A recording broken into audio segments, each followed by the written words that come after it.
Hello दोस्तों, आप सभी का स्वागत है हमारे यूट्यूब चैनल एस कोचिंग पे। तो दोस्तों, आज हम लोग यह प्रश्न लेके आए हैं जो कि सीडीपी का प्रश्न है और यह प्रीवियस ईयर में आए हुए प्रश्न हैं। तो आप लोग यह से प्रश्नों को जरूर हल करिएगा और इससे अनुमान लगाएंगे सी टेट में कैसे प्रश्न आते हैं। तो चलिए स्टार्ट करते हैं। हम लोग प्रीवियस ईयर के ही प्रश्न हैं और यह मोस्ट इम्पॉर्टेंट प्रश्न है जो कि बार बार ऐसे प्रश्न रिपीट होते हैं। तो इसके बारे में हम लोग आज पढ़ेंगे। तो चलिए स्टार्ट करते हैं। आज का हम लोग का पहला प्रश्न है। बालकों के व्यक्तिगत विकास के बारे में हमें ऑप्शन इसमें चुनना है, कौन सा सही होगा। ठीक ना, इसमें कौन सा ऑप्शन सही होगा। फर्स्ट ऑप्शन कह रहा है के लिए विकासात्मक प्रतिमानों को उद्धृत करके सटीकता से वे पक्के और भविष्यवाणी की जा सकती है। तो ये ऐसा नहीं है कि बालकों के विकास के लिए भविष्यवाणी कर दी जाए कि बच्चा कैसा बनेगा कैसा नहीं बनेगा। इसके ऐसा नहीं हो सकता। ठीक, नेक्स्ट ऑप्शन है के लिए पूर्वानुमान बिल्कुल नहीं लगाया जा सकता है। तो ये भी सही नहीं है कि पूर्वानुमान नहीं लगाया जा सकता है। तो ये पूर्वानुमान नहीं जा सकता है।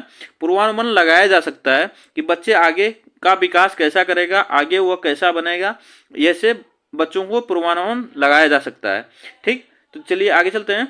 नेक्स्ट ऑप्शन है के लिए कुछ हद तक पूर्वानुमान लगाया जा सकता है परंतु सभी बच्चों के विकास की दर अलग अलग होती है। तो आप लोग जानते हैं कि सभी बच्चों की विकास दर अलग अलग होती है और बच्चों को पूर्वानुमान लगाया जा सकता है कि बच्चा आगे चलकर क्या बन सकता है और वह विकास कैसा करेगा। सभी बच्चों का विकास दर अलग अलग होती है, किसी का तेज होता है, किसी का धीमे होता है। तो ऐसे बच्चे होते हैं। तो इसमें जो बालकों के व्यक्तिगत विकास से संबंधित यही ऑप्शन हमारा सही होगा। ऑप्शन हमारा इसमें थर्ड सही होगा। ठीक ना, तो चलिए आगे चलते हैं। क्वेश्चन नंबर सेकेंड, निम्नलिखित में से कौन सा कथन सही है।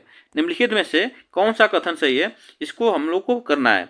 विकास क्रमबद्धित नहीं होता है, यह बिल्कुल सही है। बिल्कुल हमारा इसमें से सही ऑप्शन ढूंढना है। तो इसमें हमारा क्या है, सही ऑप्शन ढूंढना है। तो विकास क्रमबद्ध नहीं होता है, तो यह बिल्कुल गलत है। विकास अव्यवस्थित होता है, इसको आपको बताना है, तो यह भी गलत है। विकास एक सतत प्रक्रिया है। क्या है विकास, क्या है, एक सतत प्रक्रिया है, यह कंटिन्यूस चलने वाली प्रक्रिया है, हमेशा चलने वाली प्रक्रिया है विकास। तो आप लोग इसको याद रखिएगा। ऑप्शन इसमें हमारा जो सही होगा थर्ड ऑप्शन सही होगा। ठीक ना, तो यही ऑप्शन हमारा सही होगा जो कि विकास इसमें सबसे कंटिन्यूस चलने वाली, मतलब हमेशा चलने वाली प्रक्रिया है। यह जब बच्चा गर्भ से लेकर जब तक उसकी मृत्यु नहीं हो तब तक उसका विकास होता रहा, उसके नॉलेज के बारे में विकास होता है। ठीक ना, वृद्धि रुक जाती है लेकिन उसके अनुभव कुछ होता रहता है। ठीक ना, तो यह ऑप्शन इसमें हमारा जो सही होगा थर्ड ऑप्शन सही होगा। ठीक, चलिए आगे चलते हैं। क्वेश्चन नंबर हमारा थर्ड है, बच्चे अपने समाज के बारे में ज्ञान, रहने के कौशल, मूल्य रीतियां किससे सीखते हैं। तो आपको यह बताना है कौन सा इसमें ऑप्शन सही होगा। आस पड़ोस से, धर्म से, स्कूल से, समकक्षीय समूह से। तो बच्चे अपने समाज के बारे में कैसे सीखते हैं, इसको आपको बताना है। इसमें कौन सा ऑप्शन इसमें हमारा सही होगा। इसमें 4 दिया है हमारा, तो इसमें से कौन सा ऑप्शन हमारा सही होगा, इसमें से बताइए आप लोग। तो देखिए, जो बच्चे होते हैं वह अपने समाज से, अपने आस पड़ोस से, धर्म से, स्कूल से और समकक्षीय समूह, जो अपने समूह के बच्चे होते हैं वह उससे भी सीखते हैं। तो इसमें जो ऑप्शन हमारा सही होगा यह फोर्थ ऑप्शन हमारा सही होगा। तो बच्चे सभी तरह से सीखते हैं। आप लोग इसको याद रखिएगा। यह आसपास के माहौल से, स्कूल से, धर्म से और समकक्षीय जो अपने एज के बच्चे होते हैं उसमें अपने ग्रुप बनाकर रखते हैं, तो उसके समकक्षीय समूह से भी बच्चे सीखते हैं। तो इसको ऑप्शन हमारा इसमें जो सही होगा ए बी सी डी, यह सभी ऑप्शन हमारा सही होगा। ठीक, आगे चलते हैं। ऑप्शन क्वेश्चन नंबर 4, जिन पियाजे के सिद्धांतों के अनुसार अनुकूलन किन 2 मूल्य प्रवृत्तियों को समाहित करता है। जिन पियाजे के अनुसार, आपके सिद्धांत के अनुसार बताना है, अनुकूलन 2 मूल्य प्रवृत्तियों को समाहित करता है। समायोजन एवं समावेशन, संतुलीकरण एवं संगठन, समायोजन एवं संतुलीकरण, समावेशन एवं संगठन। इसमें से कौन सा ऑप्शन सही होगा जो अनुकूलन किन 2 मूल प्रवृत्तियों को समाहित करता है, यह जिन पियाजे के सिद्धांत के अनुसार है। इसको आपको बताना है, इसमें कौन सा ऑप्शन हमारा सही होगा। इसमें कौन सा ऑप्शन सही होगा? तो देखिए, जो जीन पियाजे का अनुसार जो सीखा जाता है, तो इसमें क्या होता है कि इसमें बच्चा क्या करता है, जब बच्चा अपने पुराने ज्ञान में क्या करता है, जब बच्चा अपने पुराने ज्ञान में परिवर्तन लाता है, नया ज्ञान को प्रारंभ मतलब परिवर्तन लाता है, तो उसको हम क्या कहते हैं, स्कीमा कहते हैं, ठीक ना। क्या कहते हैं, उसको हम लोग स्कीमा कहते हैं। तो वह क्या, उसी को क्या कहते हैं, उसका प्रक्रिया जो होता है उसी को हम क्या कहते हैं, समायोजन कहते हैं, ठीक ना। तो इसमें जो ऑप्शन हमारा सही होगा, तो इसमें ऑप्शन हमारा यही फर्स्ट वाला सही होगा, ठीक ना। वो समायोजन और समावेशन करता है। यह दो जीन पियाजे के सिद्धांत के अनुसार यह दो मूल प्रक्रियाएं हैं जो कि समावेशन और समावेशन के सिद्धांत के अनुसार यह सीखते हैं, ठीक ना। तो ऑप्शन इसमें हमारा फर्स्ट सही होगा। चलिए आगे चलते हैं। क्वेश्चन नंबर 5, जीन पियाजे के संज्ञानात्मक विकास के किस स्तर पर बच्चे लंबाई व भार जैसे गुणात्मक आधारों पर वस्तुओं को व्यवस्थित कर पाते हैं, परंतु अमूर्त संरचनाओं की संक्रियाओं में कठिनाई समूह महसूस करते हैं? तो यह आपको बताना है कि इसमें कौन सा ऑप्शन हमारा सही होगा कि वह अमूर्त संरचनाओं की संक्रियात्मकता में कठिनाई महसूस करते हैं। संवेदी चालक अवस्था, पूर्व संक्रियात्मक अवस्था, मूर्त संक्रियात्मक अवस्था, अमूर्त संक्रियात्मक अवस्था। तो इसमें कौन सा ऑप्शन हमारा सही होगा, तो आपको बताना है। तो देखिए, जो जीन पियाजे की संज्ञानात्मक विकास की अवस्था, इन्होंने 4 अवस्था बताई है। कितनी बताई है? 4 अवस्था बताई है, और यह चारों अवस्था है, ठीक ना। तो इसमें जो एज होती है इसको भी आप लोग याद रखिएगा। जो संवेदनशील अवस्था होती है, तो यह जन्म से लेकर 0 से लेकर 2 वर्ष तक होती है। कितने होती है? 2 वर्ष तक होती है। और पूर्व संक्रियात्मक जो अवस्था होती है वह 2 वर्ष से लेकर 7 वर्ष होती है। और मूर्त संक्रियात्मक अवस्था जो होती है यह 7 वर्ष से लेकर 11 वर्ष तक होती है। और अमूर्त संक्रियात्मक अवस्था होती है 11 वर्ष से लेकर 12 वर्ष तक, 11 वर्ष से आगे, मतलब आगे इसको लिख लीजिएगा, 11 वर्ष से आगे होती है। तो आप लोग इसको याद रखिएगा। जो बच्चे को कठिनाई होती है, अमूर्त संरचनाओं की संक्रियात्मकता में कठिनाई जो होती महसूस होती है, तो वह मूर्त संक्रियात्मकता में होती है। किसमें होती है? मूर्त संक्रियात्मकता में होती है। इसको आप लोग याद रखिएगा, ठीक ना। इसमें इससे जो जीन पियाजे के संज्ञानात्मक विकास के सिद्धांत हैं, इससे बहुत से प्रश्न पूछे जाते हैं। इसको आप लोग पूरा पढ़ लीजिएगा। चलिए आगे चलते हैं। क्वेश्चन नंबर 6, लेव वाइगोत्स्की के सिद्धांतों के अनुसार व्यक्तिगत वाक क्या है? इसको आपको बताना है। व्यक्तिगत, लेव वाइगोत्स्की के सिद्धांतों के अनुसार व्यक्तिगत वाक क्या है? बच्चे अपनी सोच विनियमित करने में मदद करता है। बच्चे की सोच में रुकावट पैदा होती है। बच्चे की आत्मकेंद्रितता दर्शाता है। बच्चे को चुनौतीपूर्ण कार्य दिए जाने पर घटता जाता है। तो इसमें आपको बताना है व्यक्तिगत वाक क्या है। इसमें कौन सा ऑप्शन हमारा सही होगा? तो देखिए, जो व्यक्तिगत वाक लेव वाइगोत्स्की के सिद्धांत के अनुसार जो व्यक्तिगत वाक होता है, वो बच्चे क्या करते हैं, अपनी सोच के अनुसार क्या करते हैं, अपनी सोच विनियमितता में वह मदद करते हैं। क्या करते हैं? अपनी सोच को बढ़ावा देते हैं, ठीक ना। अपनी सोच के अनुसार वह कार्य करते हैं। बच्चे अपने अनुसार वह क्वेश्चन पूछते हैं। तो यह व्यक्तिगत वाक होता है कि जो बच्चा अपने अनुसार अपने से क्वेश्चन पूछता है, तो इसी को क्या कहा जाता है, वह व्यक्तिगत वाक इसको कहा गया है लेव वाइगोत्स्की के सिद्धांतों के अनुसार। तो आप लोग इसको याद रखिएगा। इसमें जो ऑप्शन हमारा सही होगा, यह फर्स्ट ऑप्शन सही होगा। जो बच्चे अपने अनुसार सीखते हैं, अपने अनुसार विकास करते हैं, वह व्यक्तिगत वाक के अंतर्गत आता है लेव वाइगोत्स्की के सिद्धांत के अनुसार। इसमें ऑप्शन हमारा फर्स्ट सही होगा। आगे चलते हैं। क्वेश्चन नंबर 7, लेव वाइगोत्स्की के अनुसार शिक्षक बच्चों के अधिगम में किस प्रकार मदद कर सकते हैं? तो लेव वाइगोत्स्की के अनुसार जो शिक्षक हैं अपने बच्चों के अधिगम में किस प्रकार की मदद कर सकते हैं? उपयुक्त इनाम देकर, सख्त सजा देकर, मदद की या मात्रा व स्वरूप में बदलाव करके, और उन्हें ब्लैक बोर्ड से सारे उत्तर नकल करवाकर। तो शिक्षक जो हैं वह बच्चों के अधिगम में किस प्रकार मदद कर सकते हैं, इसको आपको बताना है। तो देखिए, उपयुक्त इनाम देकर यह नहीं होना चाहिए। शिक्षक को हमेशा क्या करना चाहिए, इनाम नहीं देना चाहिए। और सख्त सजा देकर ये भी बिल्कुल नहीं है, बच्चों को सजा नहीं देना है। और मदद की मात्रा वे स्वरूप में बदलाव करके, तो यही ऑप्शन हमारा जो सही होगा, बच्चों की मदद करना है और उसकी मात्रा व स्वरूप में बदलाव करना है कि वो बच्चे उसके मदद के स्वभाव में मतलब स्वरूप में बदलाव करके उसको सहायता प्रदान करना अधिगम में, ठीक ना। तो इसमें जो ऑप्शन हमारा सही होगा थर्ड ऑप्शन सही होगा। यह लेव वाइगोस्की के अनुसार यह था, ठीक ना। चलिए आगे चलते हैं। Question number 8। पूजा अपने दोस्त को कहती है कि हमें कक्षा के नियमों का पालन करना चाहिए वरना शिक्षिका हमें बाहर खेलने की अनुमति नहीं देगी। पूजा लॉरेंस कोहल वर्ग के नैतिक विकास के किस चरण में है? तो आपको बताना है इसमें कौन सा ऑप्शन हमारा सही होगा। तो देखिए जो पूजा है वह क्या है, डर रही है कि हमें अगर हम किसी नियम का पालन नहीं करेंगे तो क्या होगा, हमें मैम मतलब शिक्षिका जो है उससे डर रही है कि हमें बाहर खेलने नहीं देगी, अनुमति नहीं मिलेगी। तो यह लॉरेंस कोहलवर्ग के आप लोग पढ़े होंगे नैतिक विकास का सिद्धांत दिए हैं। तो इसमें आपको बताना है कौन सा ऑप्शन हमारा सही होगा, ठीक ना। तो इसमें कौन सा ऑप्शन हमारा सही होगा। तो देखिए वह इसमें आज्ञा पालन व दंड अभिविन्यास, इसमें कौन सा ऑप्शन से होगा, अच्छा लड़का अच्छा लड़की अभिविन्यास, अधिकारिकता एवं सामाजिक क्रम व्यवस्था अभिविन्यास, सार्वभौमिक नैतिक सिद्धांत अभिविन्यास। तो इसमें कौन सा ऑप्शन हमारा सही होगा।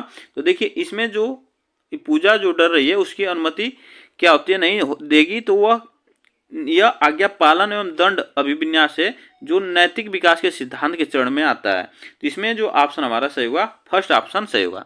चलिए आगे चलते हैं। हार्वर्ड गार्डनर के अनुसार निम्नलिखित में से कौन सा कथन सही नहीं है। आपको बताना है कौन सा कथन सही नहीं है। इसमें ऑप्शन आपको बताना है। तो बुद्धिमत्ता एक स्थिर एक तथा अस्थायी विशिष्टता है। तो आपको बताना है तो इसमें कौन सा ऑप्शन सही होगा। तो आपको पता है कि हार्वर्ड गार्डनर ने बहुबुद्धि का सिद्धांत दिया था। तो इसमें यही ऑप्शन हमारा सही होगा, ठीक ना। यही ऑप्शन, यह बुद्धिमत्ता एक स्थिर नहीं होती है और अस्थायी विशिष्टता नहीं होती है। बुद्धि कई प्रकार की होती है, उसकी स्थिरता बहुत होती है। तो वह कई प्रकार से बच्चे अलग अलग तरीके से सीख सकते हैं और हर बच्चे जो होते हैं उनकी बुद्धि अलग अलग होती है, ठीक ना। तो इसमें जो ऑप्शन हमारा सही होगा यह फर्स्ट ऑप्शन सही होगा, ठीक ना। तो यही ऑप्शन हमारा सही होगा। यह क्या कह रहा है कि बुद्धिमत्ता एक स्थिरता एक तथा स्थायी विशिष्टता नहीं है। चलिए यही ऑप्शन हमारा सही होगा फर्स्ट। चलिए आगे चलते हैं। एक बाल केंद्रित शिक्षा में क्या है, शिक्षिका की कोई भूमिका नहीं होती है। शिक्षिका की प्रमुख सक्रिय भूमिका तथा विद्यार्थी निष्क्रिय होते हैं। विद्यार्थियों की सक्रिय भूमिका होती है तथा शिक्षिका निष्क्रिय होती है। शिक्षिका व विद्यार्थी दोनों की सक्रिय भूमिका होती है। तो एक बाल केंद्रित जो शिक्षा होती है उसमें ऑप्शन आप हमारा कौन सा सही होगा इसको आपको बताना है। तो एक बाल केंद्रित शिक्षा में क्या होना चाहिए इसको आपको बताना है। तो देखिए जो बाल केंद्रित शिक्षा होती है उसमें बच्चों को प्रश्न पूछने के लिए प्रेरणा करना, उसको प्रेरित करना चाहिए, मोटिवेट करना चाहिए और बच्चों को प्रकरण संबंधी चर्चा करना चाहिए, जो कि यह बाल केंद्रित शिक्षा है। तो इसके बारे में आपको बताना है।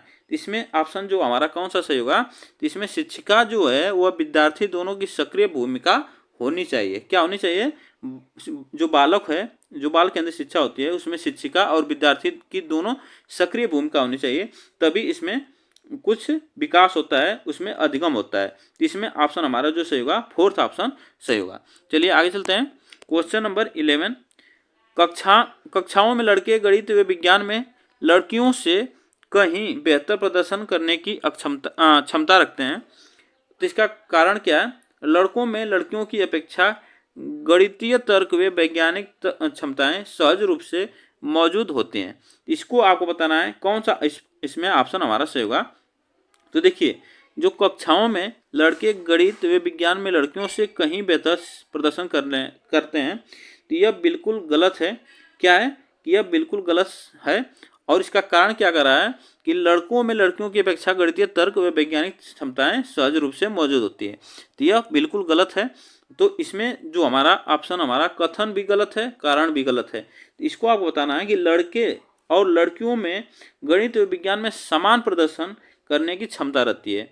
लड़कियां भी समान प्रदर्शन कर सकती हैं, लड़के भी एक बराबर प्रदर्शन कर सकते हैं। तो इसके यह आपको बताना है इसमें कौन सा ऑप्शन हमारा सही होगा। तो यह देखिए जो इसमें ऑप्शन हमारा सही होगा, तो यह फोर्थ ऑप्शन हमारा सही होगा। ए और आर दोनों गलत है, ठीक ना। ए और आर दोनों गलत है। सॉरी, इसमें हाँ फोर्थ ऑप्शन हमारा सही होगा।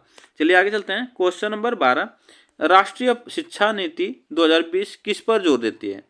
तो राष्ट्रीय जो शिक्षा नीति है वो किस पर जोर देती है?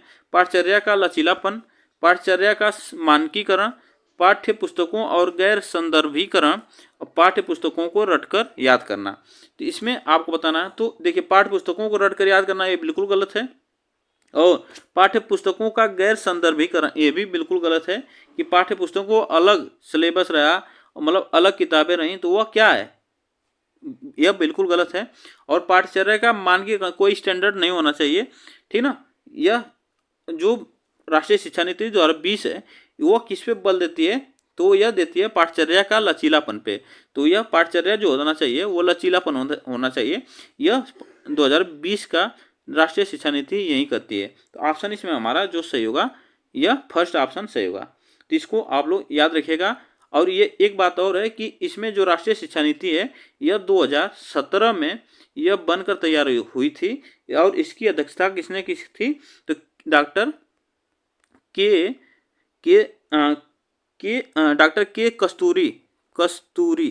के कस्तूरी रंजन ने की थी। आप लोग इसको भी याद रखिएगा, डॉक्टर के कस्तूरी रंजन ने इसकी अध्यक्षता की थी, और यह राष्ट्रीय शिक्षा नीति 2020 है वो 2017 में बनकर तैयार हुई थी। चलिए इसको आप लोग याद रखिएगा। आगे चलते हैं।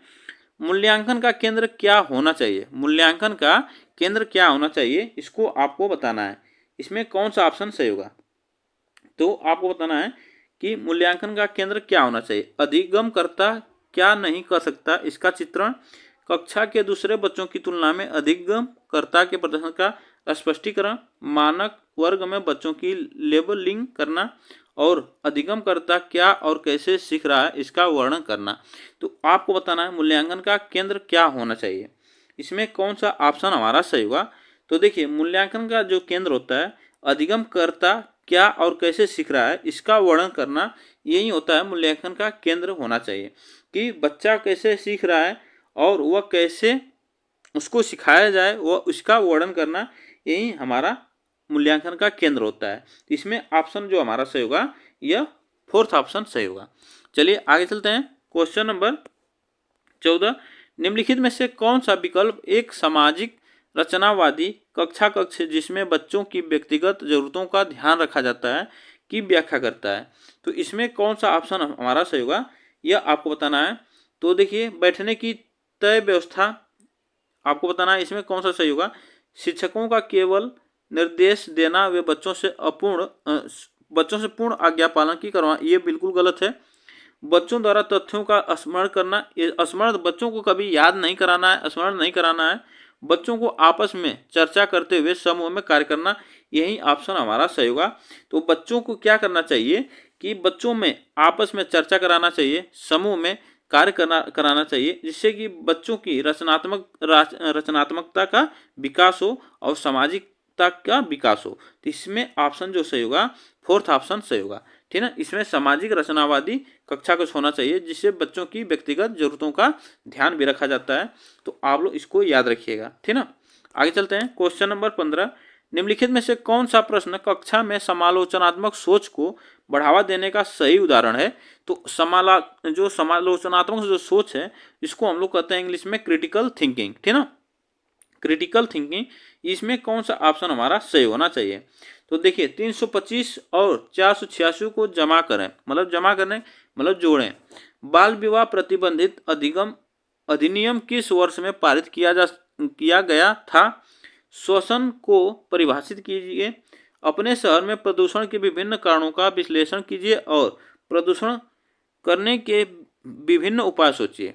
तो इसमें क्रिटिकल जो थिंकिंग है समालोचनात्मक बच्चों को क्या करती है, यह उसके समालोचनात्मक को बढ़ावा देती है, उसके विकास को बढ़ावा देती है, वह उसके विस्तृत ज्ञान को बढ़ावा देती है। इससे क्या होता है कि बच्चा अलग अलग तरीके से सीख पाता है। इसमें कौन सा ऑप्शन हमारा सही होगा?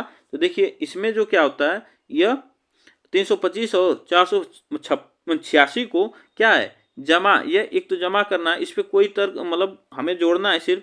तो क्या होगा इसमें, बस बच्चों को समालोचनात्मक इसकी क्रिटिकल थिंकिंग को बढ़ावा करना है। तो इसमें जो ऑप्शन हमारा सही होगा फोर्थ ऑप्शन सही होगा। अपने शहर में प्रदूषण के विभिन्न कारणों का विश्लेषण करना है और बच्चों के उसके क्या उपाय को, प्रदूषण करने के विभिन्न उपाय को सोचिए, उससे कहना है कि बच्चे अपने तरीके से सोचकर बताइए।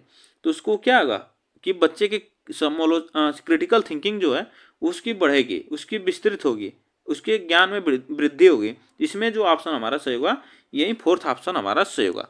आगे चलते हैं। निम्नलिखित में से किससे विद्यार्थी की अक्षरों और शब्दों को पढ़ने, उनकी व्याख्या करने और उन्हें समझने की क्षमता सीधे प्रभावित होती है। तो इसमें आपको बताना है कि जो विद्यार्थी होते हैं उसके अक्षरों और शब्दों को पढ़ने और उनकी व्याख्या करने और उन्हें समझने की क्षमता सीधे प्रभावित करती है। इसमें कौन सा ऑप्शन हमारा सही होगा, इसको आपको बताना है। गूढ़ज वैकल्य से, लेखक वैकल्य से, वाचन वैकल्य से, गति समन्वय वैकल्य से। तो आपको बताना है कि अक्षर और शब्द को पढ़ने और उनकी व्याख्या करने, तो वह किस में आता है, तो वाचन वैकल्य में आता है। इसको आप लोग याद रखिएगा। जब अक्षर क्या होगा, उसको पढ़ेगा, वाचन करेगा, उसको शब्दों को पढ़ेगा, वाचन करेगा, तभी उसका व्याख्या करेगा। तो इसमें जो ऑप्शन हमारा सही होगा थर्ड ऑप्शन सही होगा। चलिए आगे चलते हैं। क्वेश्चन नंबर देखिए, गति की दिव्यांगता वाले विद्यार्थियों का सफल समावेशन सुनिश्चित करने के लिए निम्न में से किस से बचना महत्वपूर्ण होता है। तो आपको बताना किससे बचना महत्वपूर्ण होता है। देखिए क्या होता है कि इसमें आपको बताना है, सेकंड ऑप्शन क्या कर रहा है, विद्यालय के सभी क्षेत्रों को रैंप और लिफ्टों से समतल करना, यह बिल्कुल गलत है। विद्यार्थियों की आवश्यकताओं के अनुसार अनुकूलन करना, यह भी गलत है। बैठक की व्यवस्था में उचित समायोजन करना, तो ये भी हमारा बिल्कुल गलत है। जो इसमें सही होगा, ऊपरी मंजिल पर कक्षाओं, पुस्तकालय और प्रयोगशालाओं का आवंटन करना, यह बिल्कुल गलत। इस ऑप्शन के हिसाब से हमारा ये ऑप्शन सही हो, ये हमारा जो सही होगा यही ऑप्शन सही होगा। जो दिव्यांग बच्चे होते हैं उनकी जो होता है, जो कक्षाएं होती हैं उनको ऊपरी मंजिल पर नहीं रखनी चाहिए। पुस्तकालय जो है, लाइब्रेरी, वो ऊपरी मंजिल पर नहीं रखनी चाहिए और प्रयोगशालाएं हैं वो ऊपरी मंजिल पर नहीं रखनी चाहिए। दिव्यांग बच्चों के लिए यह सफल समावेशन सुनिश्चित करने के लिए यह एक बचना महत्वपूर्ण होता है इसके लिए। और यह सभी जो हमारा सही है, ये ऑप्शन हमारा इसमें सही होगा।